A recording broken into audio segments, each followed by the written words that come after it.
자, 세 번째 키워드입니다. 국정 지지율. 뭐 여러 가지 여론조사 기관들이 여론조사를 하고 있지만 최근에 나온 STI라고 하는 여론조사 기관의 여론조사를 보니까요. 문재인 대통령의 국정 지지율이 85.6%. 그러면 마차님, 문재인 대통령이 잘하고 있다고 말하는 게 85.6이잖아요. 네. 그러면 못하고 있다고 말하는 사람 몇 프로입니까? 간단하게 받으세요. 이렇게 고민하지 말고 간단하게 받아봐요. 85.6%가 잘하고 있다고 했어요. 못하고 있다고 생각하는 사람들이 몇 프로냐고요. 한 14%요? 그런 답을 원했던 거예요. 뭐냐면은 항상 여론조사에는 모르겠다가 있어요. 그러니까 지금 잘못하고 있어. 난 문재인 싫어. 이게 8.2%예요. 그럼 85.6과 8.2를 한번 계산해 보자고요. 거의 10배 정도의 사람들이 훨씬 더 잘하고 있다고 이야기를 하고 있는 거죠. 네. 그리고 이분들 여론조사를 보니까 이낙연 총리 후보자 찬성한다라고 말한 사람이 67%입니다. 사실 67% 정도 지지가 정상적인 거죠. 여론조사에서 75% 80% 되면 사실 오차범위 따지고 이렇게 여러 가지 그 무응답 따지고 하다 보면 맞아요. 이게 너무 압도적인 거거든요. 그래서 67% 정도가 대다수가 찬성하는구나라고 이제 판단할 수 있을 정도인데 85.6% 국정 지지율은 처음 보는 숫자에서 좀 낯서네요. 전남, 전북, 광주는 어느 정도 되는 줄 아세요? 97.4%. 근데 이 지역에도 못하고 있다는 사람이 있어요. 2.0 이렇게 있고요. 그리고 이제 이게 이낙연 후보자가 찬성하는 그 부분이 있잖아요. 67%면은 누가 그런 얘기를 했는데 여러분들 그때 우리 방송으로 나간 얘기예요. 무슨 어떤 사안에 대해서 찬성이 60%라고 하면 여론조사의 의미가 사라집니다. 모르겠다라는 게 있으니까 사실 못하고 있다, 뭐 이낙연 통과 반대 이렇게 말하는 사람들이 나머지 3분의 1을 차지하는 게 아니라 모르겠다가 꽤 있다 보면 거의 그것도 한 뭐 8배 정도 높은 수치. 60%가 넘어버린 여론조사에서 어떤 사안에 대한 의미가 사라져버리는 그런 정도라고 보고요. 연령대로 보니까 정말 숫자가 이게 현실적인 숫자인가로 질문할 정도로 30대는 91.9%고요. 40대는 92.3%, 19살부터 20대라고 해야 되나요? 86.2%, 50대는 86.0%, 그리고 60대 이상도 74.5%로 기록되는 거 보면 정말 어마어마한 거네요. 오히려 저는 이럴 때 제가 항상 드리는 말이 있잖아요. 이럴 때 조심해야 된다고. 네. 현재 여론조사를 보니까 지지하는 이유가 국민과의 소통 한 51% 정도 되고요. 정책 추진 23%, 청와대나 내각 인사가 17% 이런 식으로 국민들한테 호감을 얻고 있는데 더군다나 지금 저는 이런 현상을 또 처음 봤습니다. 더불어민주당의 지지율이 59%예요. 아까 제가 말씀드렸죠. 어떤 사안에 대해서 여론조사를 하는데 60%가 넘어가면 의미가 없다 하는 것처럼 압도적인데 문제는 지금 국정 지지율을 이야기하려고 하는 게 아니라 잘 나가고 있는 개혁 드라이브 이제 이걸 저지하기 위한 구수구 세력들의 이제 이게 시작된 거예요. 어제 임종석 비서실장이 사과를 하나 했죠. 위장전이 문제에 대해서. 근데 지금 줄기차게 자유한국당 부류에서 요구하고 있는 게 대통령의 사과입니다. 근데 그거를 청와대와 자유한국당과 힘겨루기가 지금 있는 건데요. 이 지점을 굉장히 중요하게 봐야 된다는 거예요. 청와대가 그렇게 할 수 없는 이유. 청와대에서는 대통령이 사과할 일은 없을 거다 이렇게 얘기하고 있거든요.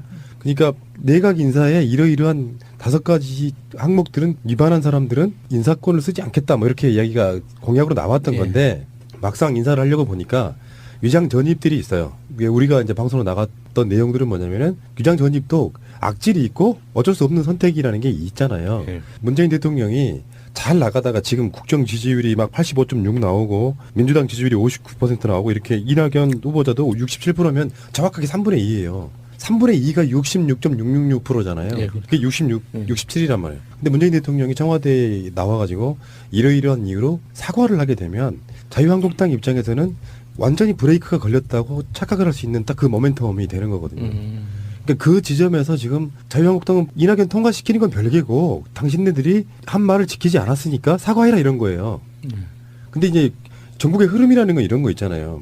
이거 여기서 굉장히 중요한 선택을 해야 된다고요. 사과의 내용이 뭔가는 하나도 안 중요해. 실제로 그렇죠.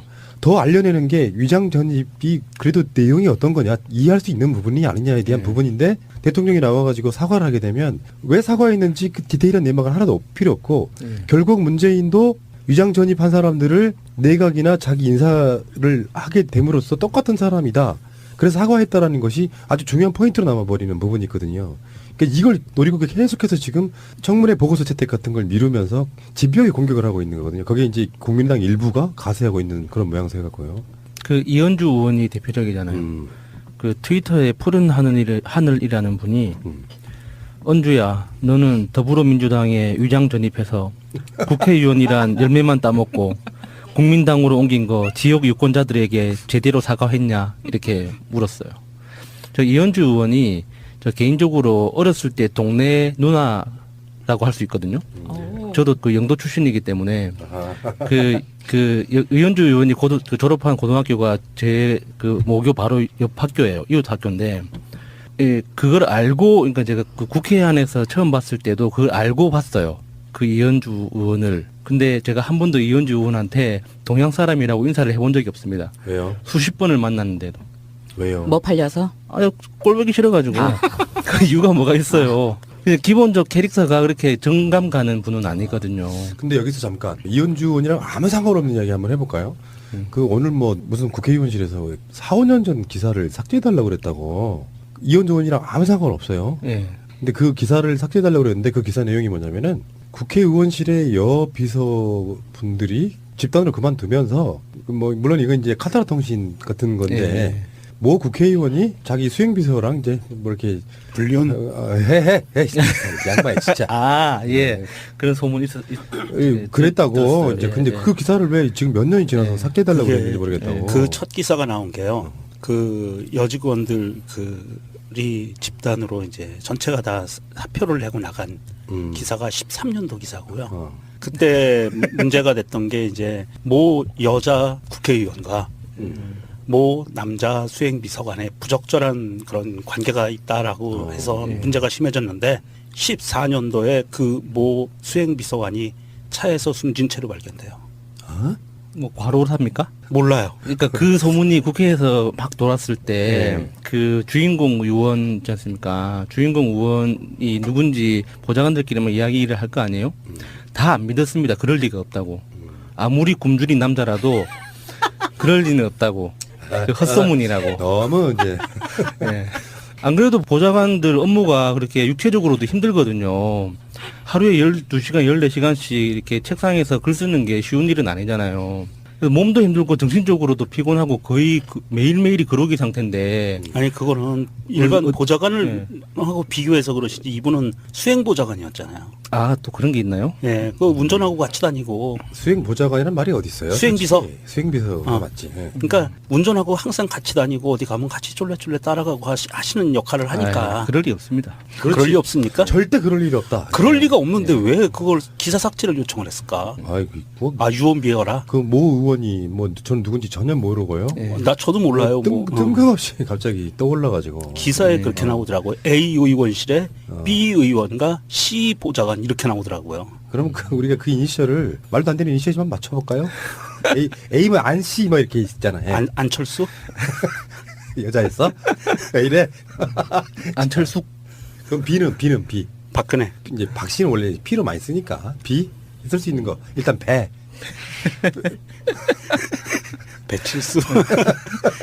아이고 뭐 세상살이라는 게 뭐 어느 정도 뭐 그런 거는 있을 수 있다고 치고요. 저는 그런 부분에 대해서는 뭐 이야기하고 싶지는 않은데 최소한 다른 건 몰라도 선출직 국회의원들만큼은 좀 투명하고 자기 본인들 스스로가 깨끗한 사람들 많이 누구를 욕할 수 있다고 생각합니다. 예를 들어서 사실 이낙연 총리 후보자 저는 그렇게 막 그 어떤 그 엄청난 비리가 있다 이런 느낌은 없는데 협약서 하나 써놨으면 좋겠어. 앞으로 정권이 바뀌거나 그래가지고 어저께 나간 방송에 윤진숙 해양수산부 장관 관련한 걸 올려놨는데요. 그런 사람들을 장관으로 임명했던 정권의 사람들이 그 윤진숙 후보자 청문회에 청문위원 중에 하나가 경대수였어. 그거 보고 있는데 그런 장관 후보자도 빨고 있던 사람들이니까 그 이철희 의원이 그런 비슷한 얘기를 했어요. 앞으로 정권이 바뀌더라도 어느 정도 그런 수준을 맞춰놓고 같이 이야기하자.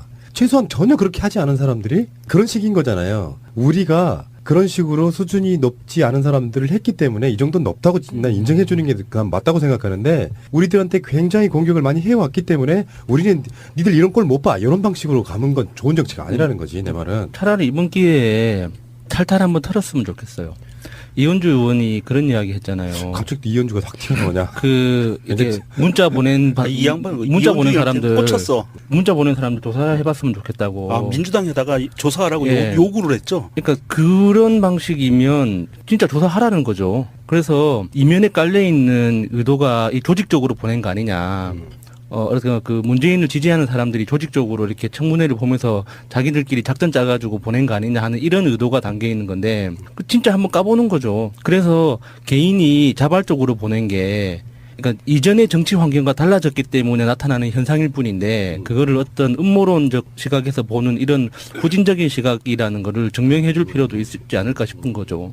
우리가 조금 그 이번 이낙연 청문건을 보면서 좀 너무 그렇게 가볍게 스쳐 지나가는 것처럼 보는 것 같고 분노만 하는 것 같아요.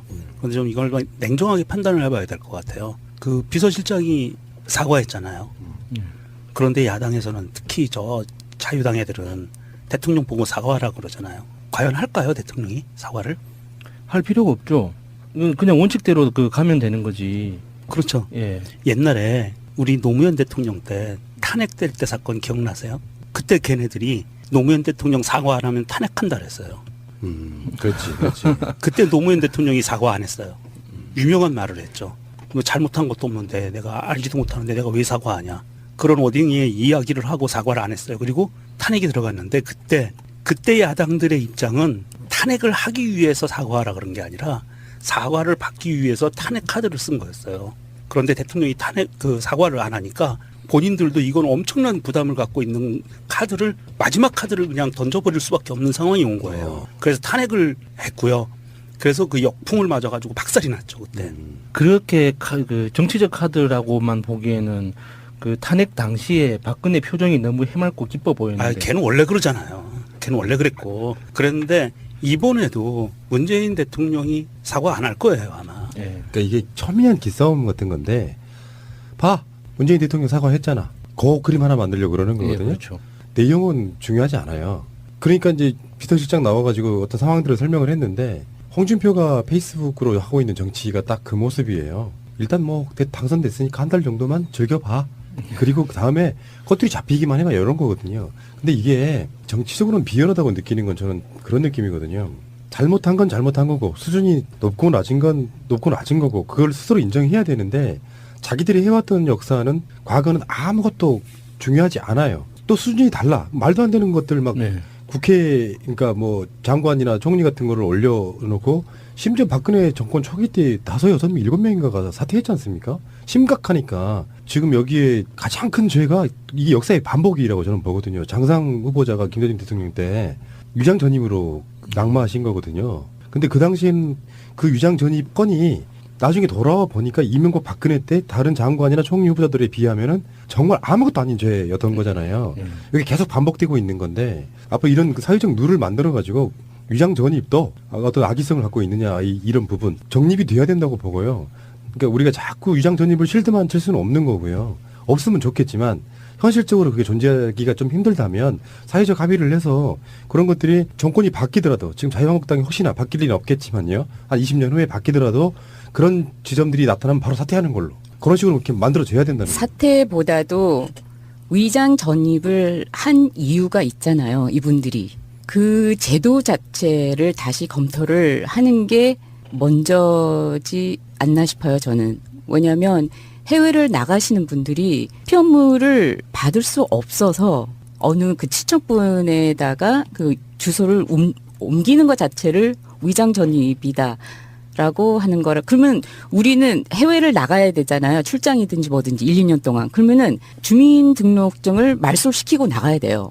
그런 부분이 폐단이 있어서 그 이낙연 청문회에서 나왔던 그런 부분들이 과거에 굉장히 문제가 심했어요. 네. 그래서 2016년도에 법 개정을 했습니다. 주민등록법 개정을 해서 그렇게 거주 목적으로 나가지 않는 분들은 친척 누군가에게 주소를 놓을 수 있게 만들어놨어요. 16년도에. 제가 알기에는요. 지금도 사람들 위장전입이 엄청 많아요. 일반인들도. 다른 문제가 아니라 예를 들면 이쪽에 주소지가 있으면 저 학교로 못 가. 예. 그래서 저쪽 아는 엄마 집에다가 주소 예, 이렇게 맞아요. 옮겨놓고 막 이렇게 예. 하거든요. 범죄성 맞아요. 범죄지 당연히. 살고 있지 않은 곳에. 근데 자기 주소지하고 실제 생활하는 곳이 다른 사람들 굉장히 많거든요. 그러니까 트위터에도 그런 이야기가 있어요. 더 소종 인이 사수 국민이라는 분이 거주지를 실제로 바꾸지 않고 주소지만 바꾸는 것이 위장 전입이라면 객지에 나가서 기숙사에 있는 대학생들, 고시원에서 공부하는 사람들 모두 위장 전입이겠네. 그렇죠. 위장 전입은 사적 이익을 목적으로 위장한 것 아닌가? 이런 식이면 국민의 절반이 위장 전입입니다. 그러니까 제가 말한 게 그거예요. 그 제도적으로 예. 아니면 그 단어를 바꾸던지 무조건 좀 뭉텅그리 해가지고 이게 위장 전입이다라고 하니까 아 그래 법대로 하자. 법대로 해. 그럼 법대로는 맞아요. 이게 위장 전입으로 그 타이틀은 걸 수 있지만 그 왜 했는지를 지금 보는 거잖아요. 자, 이게 우리가 좀 냉정하게 짚고 가야 돼요. 위장 전입이라는 말은 없습니다, 법에. 법에 그런 단어가 안 나와요. 이거는 언론에서 만들어 놓은 단어의 신조어. 물론 오래됐긴 했지만 언론에서 만들어 놓은 단어고 명확하게 얘기하면 주민등록법 위반입니다. 딱 그렇게만 나와 있어요. 그렇게 돼 있고 만약에 제가 문재인이었다면 저는 지금의 상황이 문재인 대통령의 나의 뜻대로 흘러가고 있는 상황이다라고 생각을 할 수가 있을 것 같아요. 제가 한번 역지사지로 문재인 대통령이 돼봤어요. 그랬더니 이건 내가 그리고 있는 그림이에요. 이낙연 총리 청문회 통과 못하고 탈락하게 되는 경우는 내가 원하는 그림인 거예요. 그러니까 문재인이라는 사람이 참여정부 때부터 인력관리 풀을 갖고 있었잖아요. 그리고 이 사람은 약속을 지킬 수 있는 약속만 하는 사람이에요. 5대 문제, 인사청문회에서 걸러지는 부분, 약속을 지키는 것만 하는 사람이고요. 그리고 이 위정전입이라고 우리가 얘기하는 주민등록법 위반은 우리 예전 시대에는요, 아주 광범위하게 벌어졌던 거예요. 사회가 그만큼 혼란했었고 틀이 안 잡혔기 때문에 거의 대부분이 다 저질렀었다고 보면 돼요. 그런 흔한 거예요. 지금 나이 든 공직자들은요, 위장 전입 하나라도 없는 사람들은 거의 신과 같은 존재들이에요. 문재인 같은 사람 2명 없거든요. 오로지 1명밖에. 그리고 국회 쪽의 인사청문회 절차가 고무줄이에요. 네, 그런 완전 고무줄이에요. 예. 그래서 지난 박근혜 정권 때는 막 통과시켜줬잖아요. 자기들끼리 과반이 넘으니까 그랬는데 저는 제가 보기엔 이번 주말 내내 언론과 야당은 계속 물고 뜯고 씹고 할 겁니다. 이 부분을 갖고 나와서 사과하라고 그러면 주말이 지나고 나면 제가 문재인이라면 사과 끝까지 안 하고 그래? 그러면 이낙연 취소 카드를 던지고요. 그다음에 인사청문회법을 개정안을 던질 거예요. 국회에다가. 그래서 이 문제 위장전입 문제가 들어가 있는 사람들은 공직에 출마 못한다 아예 하는 법을 던져버릴 것 같아요. 저 같으면. 그래서 그거를 밀어버리면 자 국회의원들이 딜레마에 빠지는 거예요. 이 법을 통과시켜주면 자기들은 평생 공직에 못 나가. 선출직밖에. 임명직은 못 가요. 그걸 통과 안 시켜주면 자기들이 적폐 세력이라는 걸 인증을 해주는 거야.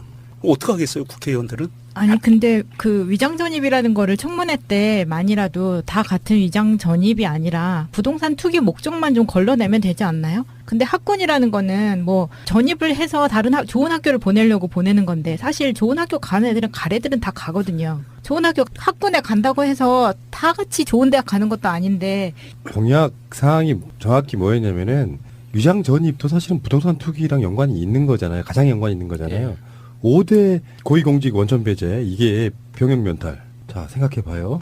자유한국당 정권이 새누리당 정권이 저질렀던 범죄들 중에 병역 면탈이 얼마나 많았습니까? 이명박 때부터. 심지어는 대통령, 국무총리, 국정원장 이렇게 이런 말이 나올 정도였어. 국방부 장관 빼고는 다 병역 면탈이야. 자 그게 첫 번째. 부동산 투기 얼마나 많았습니까? 그게 두 번째고요. 세금 탈루 그리고 위장 전입 논문 표절이란 말이에요. 근데 그 위장 전입 중에서도 사실 위장 전입의 대다수는 부동산 투기 그 목적으로 해갖고 땅을 사야 되는 뭐 집을 사야 되는 뭐 이런 그런 걸로 돈 벌어들였던 거잖아요. 그러니까 원천적으로 위장 전입이라고만 돼 있는 타이틀이 있지만 그 속에는 그런 걸로 돈을 벌었던 사람들에 대한 원천 배제 이런 거라고 저는 보거든요. 그러니까 나머지 무슨 뭐 대표적인 경우가 우편물 수령을 위해서 외국 나가면서 이런 거는 범죄라고 저는 볼 수는 없고 이런 거 있거든요. 야당 국회의원들은 완전 깨끗 당시에 뭐 여당 국회의원들은 뭐 완전 부패 이런 건 아니고 어느 정도 사회적으로 보면은 뭔가 자기 어떤 특정한 위치에 올라가 있던 사람들은 이 정도는 그냥 사회적으로는 누구나 다 하는 행하는 정도 범죄라고 인정되고 지들 말처럼 뭐 몇 년 이하의 징역과 1,000만 원 뭐 이하의 벌금 이렇게 사항이라고는 하지만 알고 보면 그렇게 따지면 국민들 중에 한 80% 정도는 다 범죄자로 걸릴 수 있는 이런 상태를 갖고 이런 거잖아요. 됐고 위장전입은 맞잖아. 이렇게 이야기하고 있는 거잖아요. 이쪽에서. 이게 원천적인 발목 잡기 유전자. 유전자. 요거를 지금 어떤 꼬투리를 지금 잡을까 말까를 계속 예. 엿보고 있던 그 세력들이 잘 걸렸네. 이렇게 나오는 상황이라고 하면 명정님 말씀도 저는 일리가 있어요.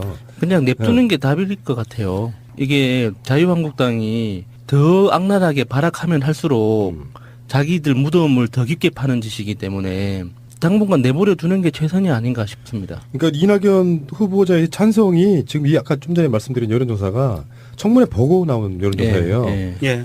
별 문제 없네. 예. 그러니까 이런 걸 우리가 어그로 끈다 그러잖아요. 예. 뭔가 그러니까 인터넷상에도 보면 어그로라는 게 있잖아요. 기본적으로 어그로 반대를 위한 끄는 반대. 반대를 위한 예, 반대. 예. 그런 쪽으로 쭉 가면 이제 국민 여론이 자유한국당이나 뭐 국민의당 뭐 바른정당 니들 좀 너무하네. 네. 요렇게 어떤 분위기가 만들어지면 이럴 게 없어서 제가 보기에는 방송할 오늘이 이제 5월 27일 토요일인데 29일 날, 30일 날 이달 말까지 만약에 그게 청문회 보고서 채택도 안 되고 표결도 안 된 상태로 끌면 예. 머릿속에 사람들은 머릿속에 김종필 총리의 6개월 그 기억이 저는 계속 설이 체제로 남을 그 기억이 좀 남은 그러니까 우리도 그런 유전자가 있다는 거예요. DNA 속에 시작했어 또 시작했어 한번 해보자 요런 거 그러니까 여기 무난하게 통과되는 것보다 오히려 한번 거칠게 한번 이렇게 덜커덕 거려줘야 오히려 저는 그게 생각보다 나쁘지 않은 프레임이 될 수 있다 이렇게 생각해보는 겁니다. 이 이낙연 총리 후보자 거는 사실은 문재인 대통령이 탕평 인사 개념으로 국무총리를 인선을 한 거예요. 그 코드가 맞는 나하고 저 사람하고 마음이 잘 맞아서 국정 운영을 잘 해나갈 수 있는 사람이어서 뽑은 게 아니고 거의 그 한 절반 이상은 탕평 인사거든요. 그렇다고 봤을 때 야당에서 특히 국민의당에서 저렇게 태클을 걸고 심하게 해서 만약에 이낙연 총리 후보자가 낙마를 했다. 그러면 문재인 대통령이 갖고 있었던 자기의 인력풀을 이제 가동을 할 거예요. 제가 보기에는 첫 번째는 이해찬이라고 봅니다. 다 죽여버리는 거죠. 국민의당이 설자를 잃어요. 사실 이낙연 국무총리를 낙마를 시키면 국민의당이 호남에서 다음에 총선에서는 아예 발을 못 붙입니다. 정치하는 사람들이 우리들만 못해요. 세상을 잃는 이런 거 있잖아요. 치명적이지 않으면 치명적인 거 황교안 같은 유가 치명적인 거예요. 그 치명적이지 않으면 범국민적으로 이렇게 새롭게 출범한 정부에 대해서 한번 화끈하게 밀어주자. 요 분위기 지들이 먼저 만들어주면요. 우리도 적개심 굉장히 많이 줄어들거든요. 쟤도 사람 돼가고 있네라고. 근데 뭐 정권 출범한 지 보름 정도 딱 지났는데 벌써 어그로가 시작돼. 그런 거 봐요. 예를 들어서 이혼주 이야기를 다시 돌아가 보면은 그런 행위들이 자기 정치 인생에 도움이 될까요? 안 된다고 보거든요. 신경 안 쓸 것 같은데요. 이 사람 같은 경우는. 그러니까 이게 생각이 없다는 거예요. 정치인이라고 하는 게 대선 내내 박지원 전 국민의당 대표는 욕을 많이 드셨지만 예. 최근에 하고 있는 행보랄까 페이스북 정치를 보면 국민의당에도 그런 얘기 하고 있어요. 통화시켜주라고. 그러니까 이분이 갖고 있는 생각은 그런 거예요. 민의를 너무 거스르는 것은 정치에 있어서 별로 도움이 안 된다는 걸 알고 있는 사람이거든요. 근데 아직 젊은 축에 속하는 이현주 의원 같은 사람들은 그게 그 자기들 바운더리 안에서 자기들 어떤 그룹 안에서 굉장히 선명한 발언이라고 착각을 하고 있는 겁니다. 그냥 우리가 보기엔 어그로밖에 생각이 안 들거든요. 그러면 너는 깨끗해? 라는 그 시각이 나올 수밖에 없는 상태거든요. 물론 그런 방식의 정치는 전 좋다고 생각하지는 않아요. 그렇지만 우리가 청문회 할 때 보면 이낙연을 털 수 있을 정도 되려면 각 당에서 그런 식의 비리 없는 사람들이 나와가지고 깨끗한 어떤 승부를 거른다고 하면 이게 오히려 국민적 호응을 얻을 수도 있다고 생각이 드는데 그 도덕성을 따지고 있는 놈들을 보면 훨씬 더 지저분해. 그게 국민적으로 말이 되느냐 이 얘기죠. 이게 지금 이낙연 그 후보자를 물어뜯는 지금 뭐 계속 이야기가 나오고 있는데 지금 국민들은요 국회의원들을 털고 있어요. 무슨 말씀이냐면 주민등록법 위반, 위장전입이라는 게 큰 카테고리가 3개거든요. 크게 하나는 정말 그 부동산 투기, 하나는 좋은 학교 가기 위한 학군, 또 하나는 뭐냐면 선거법에 걸리지 않기 위해서 지역 국회의원으로 가려면 그 지역에 주민등록이 돼 있어야 돼요. 그런데 실제 거주하지 않아. 많아. 이게 위장전입의 대표가 안철수예요. 노원병에서 이런 일들이 그 여자 국회의원도 그랬다고 얘기가 전해지고 있어요. 그러니까 국회의원들이 흔히 내가 저 지역구에 가서 국회의원을 출마하려면 주소가 돼 있어야 되기 때문에 전세나 월세를 얻고 주소를 옮겨놔요. 그런데 내가 살고 있는 곳은 서울이야. 흔히 이래왔거든요. 그러면 이 주민등록법 위반을 우리가 아주 정말 공평하게 적용을 하려면 국회의원들을 다 당선 무효를 시켜야 돼요. 거의 대부분 지역구 의원들을. 그 재밌겠는데요. 예, 이게 제일 키포인트입니다. 그래서 얘네들이 이거를 끝까지 발목 잡고 늘어지지 못할 거다. 이런 예상을 하는 겁니다. 실제로 살고 있는 곳은 강남인 경우가 굉장히 많고요. 이제 고위공직자나 국회의원들. 네. 그리고 진짜 살고 있지도 않으면서 주소지만 특정한 지역에 자기 지역구라고 있는 진정성 없음. 지방 어디에 국회의원은 거기서 사는 게 맞고요. 서울에 새 방 하나 적게 얻어서 국회에 출퇴근하는 게 그게 맞는 거거든요. 네, 그렇죠. 그렇죠. 근데 뭐 우리 여수님도 그런 거 많이 보셨을 텐데 네. 그렇지 않은 경우가 꽤 많지 않습니까? 원룸에서 고생하시는 의원님들도 많이 봤습니다. 이게 있긴 있는데, 그러니까 위반이 어느 정도 법이 될 수 있냐면은 특정 지역으로 이제 그 전략공천 같은 게 됐어요. 그러니까 자기가 생각했던 지역이 아닌 쪽에 꽂히는 경우도 있잖아요. 네. 그러면 그쪽에 아는 사람 집에 일단 전입을 해간다든지, 왜냐하면 그 자기 투표권이 사라지는 경우가 꽤 많잖아요. 아, 생각난 사람, 네. 기억난 사람이 있습니다. 조윤선 장관. 네. 조윤선 장관이 공천 받기 전에 종로구에 주소지를 옮겨놓고 인사를 다녔었거든요. 그래서 공천에서 떨어지니까 냉큼 가더라고요. 맞죠. 네. 그래가지고 자기가 자기 투표를 못하게 되는 상황도 예, 생기고 예, 그러는데 예. 며칠까지 가야 되는데 예. 그런 식으로 따지면은 예를 들어서 내가 주소지를 먼저 옮겨놓고 실제로 이사를 간 거는 한 달 후다라고 하면 그것도 위반이잖아요. 그것도 위반이잖아. 법 위반이 15일입니다. 15일 내에 신고해요. 그러니까 그런 방식이라서 이걸 꼬투리 잡아서 결국에는 국민들이 다 여론으로 해결해 줄 텐데요. 이미 아까 여론조사를 먼저 말씀드린 이유가 국민들은 끄떡없다라고 지금 느끼고 있는 거라고 생각이 들고요. 이 정도로 문재인 정권 흠집이 안 납니다. 제가 봤을 때 흠집 안 나고요. 오히려 자기들이 스스로 이제 열심히 포크레인 들고 와서 자기들 무덤을 막 파고 있는 상태인 거거든요. 냅둬 보자는 거죠. 한번. 어떻게 되는지. 자, 세 번째 키워드입니다. 국정 지지율. 뭐 여러 가지 여론조사 기관들이 여론조사를 하고 있지만 최근에 나온 STI라고 하는 여론조사 기관의 여론조사를 보니까요. 문재인 대통령의 국정 지지율이 85.6%. 그러면 마차님, 문재인 대통령 잘하고 있다고 말하는 게 85.6이잖아요. 네. 그러면 못하고 있다고 말하는 사람 몇 프로입니까? 간단하게 받으세요. 이렇게 고민하지 말고 간단하게 받아봐요. 85.6%가 잘하고 있다고 했어요. 못하고 있다고 생각하는 사람들 몇 프로냐고요. 한 14%요? 그런 답을 원했던 거예요. 뭐냐면은 항상 여론조사에는 모르겠다가 있어요. 그러니까 지금 잘못하고 있어. 난 문재인 싫어. 이게 8.2%예요. 그럼 85.6과 8.2를 한번 계산해 보자고요. 거의 10배 정도의 사람들이 훨씬 더 잘하고 있다고 이야기를 하고 있는 거죠. 네. 그리고 이분들 여론조사를 보니까 이낙연 총리 후보자 찬성한다라고 말한 사람이 67%입니다. 사실 67% 정도 지지가 정상적인 거죠. 여론조사에서 75% 80% 되면 사실 오차범위 따지고 이렇게 여러 가지 무응답 따지고 하다 보면 맞아요. 너무 압도적인 거거든요. 그래서 67% 정도가 대다수가 찬성하는구나라고 이제 판단할 수 있을 정도인데 85.6% 국정 지지율은 처음 보는 숫자에서 좀 낯서네요. 전남, 전북, 광주는 어느 정도 되는 줄 아세요? 97.4%.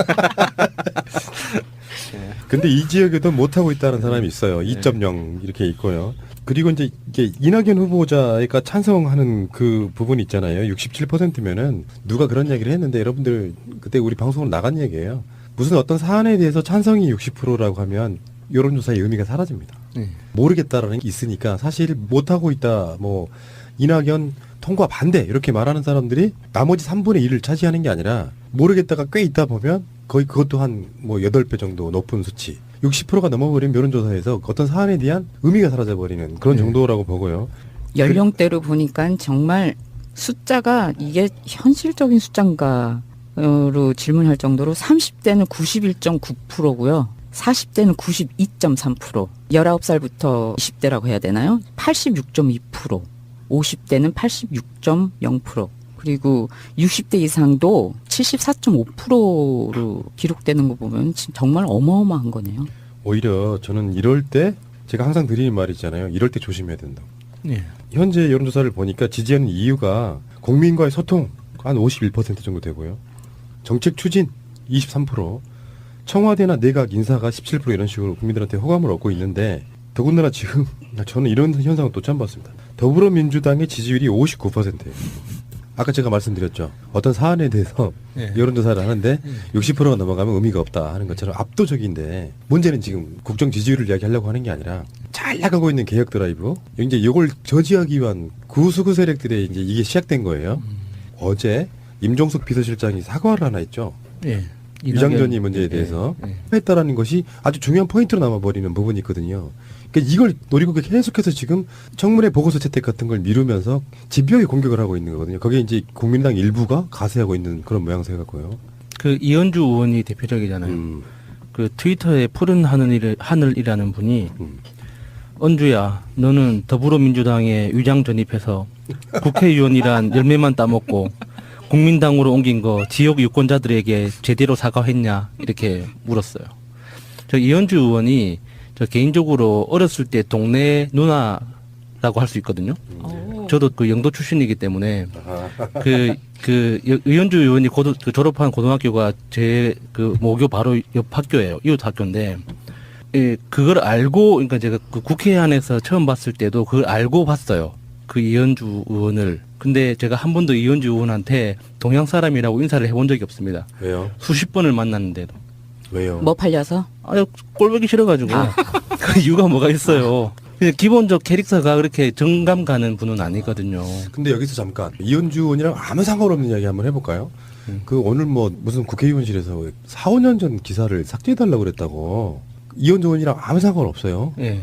근데 그 기사를 삭제해달라고 그랬는데 그 기사 내용이 뭐냐면은 국회의원실의 여 비서분들이 집단으로 그만두면서 뭐 물론 이건 이제 카타라 통신 같은 건데 예.